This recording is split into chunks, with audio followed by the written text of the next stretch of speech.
जय श्री कृष्णा। आप सभी का आपके अपने YouTube चैनल किटकैट स्टोरीज पर हार्दिक स्वागत है। इससे पहले कि वीडियो को प्यार देने के लिए और बहुत सारा आशीर्वाद कमेंट्स के माध्यम से देने के लिए आप सभी का बहुत बहुत धन्यवाद। रिस्पॉन्ड कीजिए आज की कथा का। आज ज्येष्ठ मास महात्म्य में आप रिस्पॉन्ड करेंगे भगवान सूर्य के व्रतों के अनुष्ठान तथा उनके मंदिरों में अर्चन पूजन की विधि और फल सप्तमी व्रत के फल के बारे में। दिंडी ने श्री ब्रह्मा जी से पूछा, हे ब्राह्मण, आपने आदित्य क्रिया योग को मुझे बतलाया, अब आप ये बतलाने की कृपा करें कि भगवान सूर्य उपवास से कैसे प्रसन्न होते हैं। उपवास करने वालों के लिए क्या क्या नियम है, क्या क्या त्याज्य है, आराधना में क्या क्या करना चाहिए, इनका आप विस्तार पूर्वक वर्णन कीजिए। दिंडी की बात सुनकर श्री ब्रह्मा जी इस प्रकार बोले कि हे दिंडिन, भगवान सूर्य पुष्प आदि द्वारा पूजन करने से ही प्रसन्न हो जाते हैं और उत्तम फल देते हैं। पापों से रहित होकर सद्गुणों का आश्रय ग्रहण कर सभी भोगों का परित्याग करना ही उपवास कहलाता है। अतः ऐसे उपवास से क्यों नहीं मनोवांछित फल प्राप्त होगा। 1 रात, 2 रात, 3 रात या नक्त व्रत करने वाला निष्काम होकर उपवास कर मन, वचन और कर्म से सूर्य नारायण की आराधना में यदि तत्पर रहे तो ब्रह्मलोक को प्राप्त कर सकता है। यदि साधक किसी कामना से दत्त चित्त होकर भगवान सूर्य की उपासना करता है तो प्रसन्न होकर भगवान उसकी मनोकामनाओं को पूर्ण अवश्य कर देते हैं। अंधकार का नाश करने वाले जगदात्मा सूर्य नारायण की तन्मयता पूर्वक आराधना के बिना किसी भी प्रकार की सद्गति नहीं मिलती। अतः पुष्प, धूप, चंदन, नैवेद्य आदि से भक्ति पूर्वक सूर्य की पूजा और उनकी प्रसन्नता के लिए उपवास करना चाहिए। उत्तम पुष्प के न मिलने पर वृक्षों के कोमल पत्ते अथवा दुर्वांकुर से ही पूजन कर लेना चाहिए। पुष्प, पत्र, फल, जल जो भी यथाशक्ति मिले उसे ही भक्ति और श्रद्धा के साथ भगवान सूर्य को अर्पण करना चाहिए। इससे भगवान सूर्य को अतुल तुष्टि प्राप्त होती है। सूर्य नारायण के मंदिर में सदा झाड़ू देने पर धूलि में जितनी कणिकाएं होती हैं, उतने समय तक सूर्य के समान होकर वह स्वर्ग में रहता है। मंदिर के छोटे से भाग का भी मार्जन करने पर अर्थात साफ सफाई करने पर उस दिन के पाप से व्यक्ति मुक्त हो जाता है। जो गोमय से, मृतिका अथवा अन्य धातुओं के चूर्णों से मंदिर में उपलेपन करता है, वह विमान पर चढ़कर सूर्य लोक में जाता है। मंदिर में जल से छिड़काव करने वाला वरुण लोक में निवास करता है। जो लेपन किए हुए मंदिर में पुष्प बिखेरता है वो कभी दुर्गति को प्राप्त नहीं होता। मंदिर में दीप प्रज्वलित करने वाला व्यक्ति सभी ऋतुओं में सुखप्रद सवारी प्राप्त करता है। ध्वजा चढ़ाने वाले के ज्ञात और अज्ञात सभी पाप पताका के वायु से हिलने पर ही नष्ट हो जाते हैं। गीत, वाद्य और नृत्य के द्वारा मंदिर में उत्सव करने वाला उत्तम विमान में बैठता है। गंधर्व और अप्सराएं उसके आगे गान और नृत्य करती हैं। जो मंदिर में पुराण का पाठ करता है उसे श्रेष्ठ बुद्धि की प्राप्ति होती है और वह जातिस्मर अर्थात सभी जन्मों की बात जानने वाला हो जाता है। दिनदिन, सूर्य की आराधना से जो चाहो वो प्राप्त कर सकते हो। इनकी आराधना से कई लोग गंधर्व, कतिपय विद्याधर, कतिपय देवता बन गए हैं। देवराज इंद्र ने इनकी आराधना से ही इंद्रपद प्राप्त किया है। ब्रह्मचारी, गृहस्थ और वानप्रस्थ और स्त्रियों के यही उपास्य हैं। जितेंद्रिय सन्यासी भी इनके अनुग्रह से ही मुक्ति को प्राप्त होते हैं, क्योंकि यही मोक्ष के द्वार भी हैं। इस तरह सभी वर्ण और आश्रमों के आश्रय और परम गति भगवान सूर्य ही हैं। हे दिनदिन, अब मैं काम्य उपवास और फल सप्तमी का वर्णन करता हूँ। फल सप्तमी का व्रत करने से सभी प्रकार के पाप नष्ट हो जाते हैं और सूर्य लोक की प्राप्ति होती है। भाद्रपद मास की शुक्ल चतुर्थी को अयाचित व्रत कर पंचमी को एक बार भोजन करें।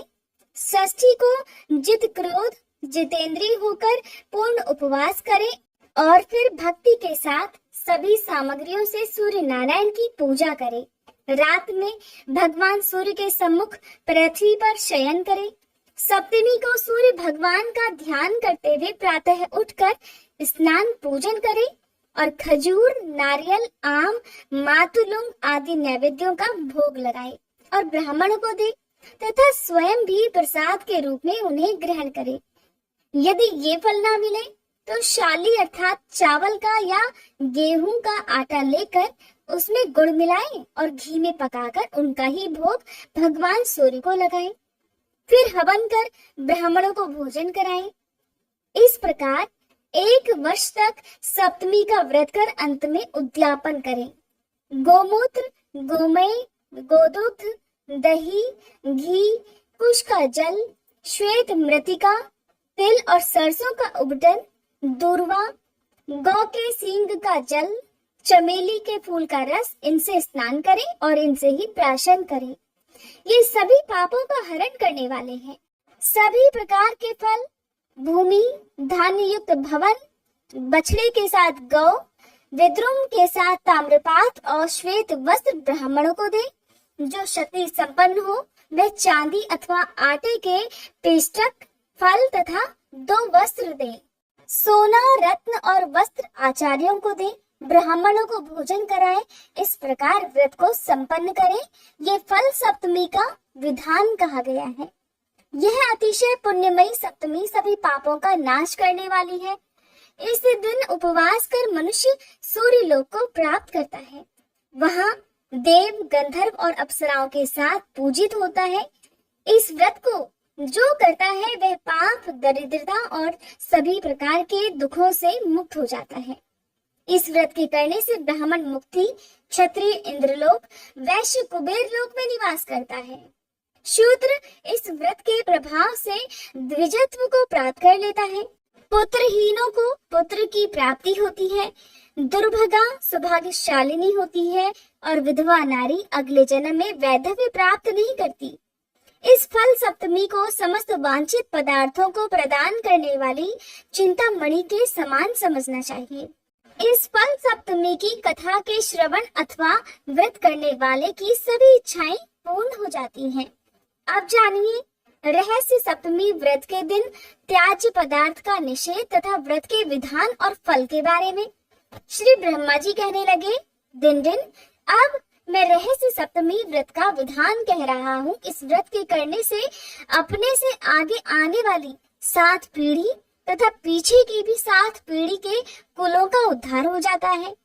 जो इस व्रत का नियम से पालन करता है उसे धन, पुत्र, आरोग्य, विद्या, विनय, धर्म तथा अप्राप्य वस्तुओं की भी प्राप्ति हो जाती है। इस व्रत के नियम इस प्रकार है।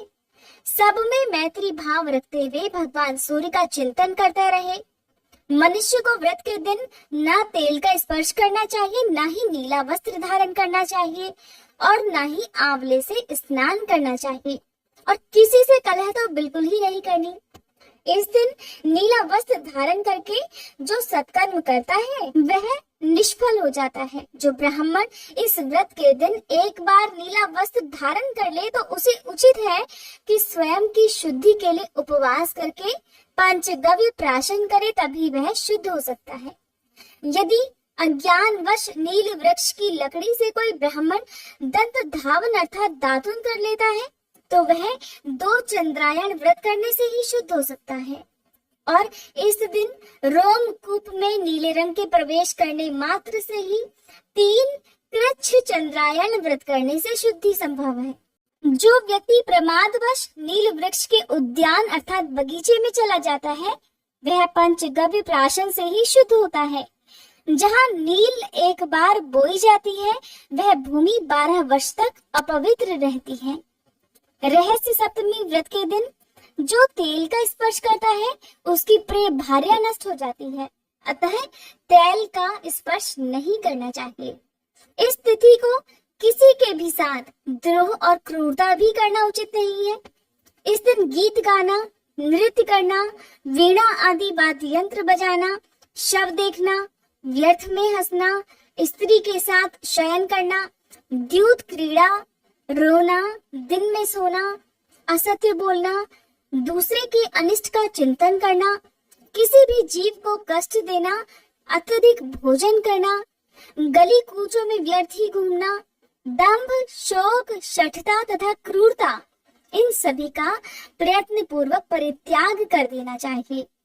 इस व्रत का आरंभ चैत्र मास से करना चाहिए।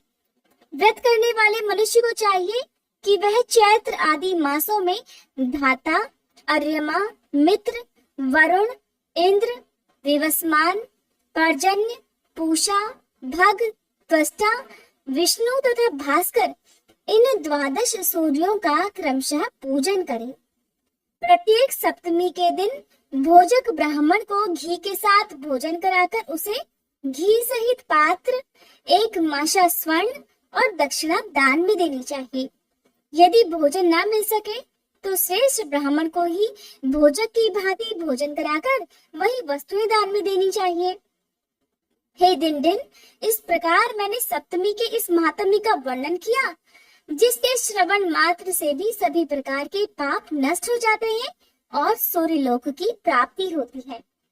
सुमंतु बोले, राजन, इतना कहकर ब्रह्मा जी अंतर्ध्यान हो गए और दिंडी भी उनके द्वारा बताए गए इस व्रत के अनुसार सूर्य नारायण का पूजन करके अपने मनोवांछित फल को प्राप्त करने में सफल हुए और भगवान सूर्य के अनुचर हो गए।